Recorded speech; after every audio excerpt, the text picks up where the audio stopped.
Cable കാറിൽ ഞങ്ങൾ തിരിച്ച് പോയിക്കൊണ്ടിരിക്കുന്നു. ബാഴ്സലോണയുടെ മനോഹാരിത ഒരിക്കൽ കൂടി കണ്ടുകൊണ്ട് താഴേക്ക് മന്ദം മന്ദം കേബിൾ കാർ പോവുകയാണ്.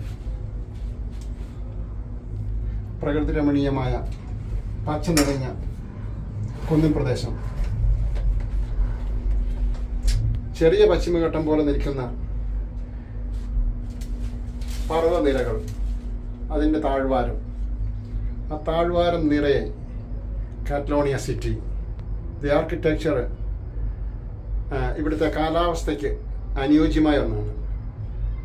ചൂടുള്ള ഒരു കാലാവസ്ഥയാണ് ഇവിടെ കൂടുതലും. തണുപ്പ് കാലം കുറച്ചൊക്കെ അതിശൈത്യമാണെന്ന് പറയാമെങ്കിലും സമ്മർ വളരെ നീണ്ടതാണ് ഇവിടെ.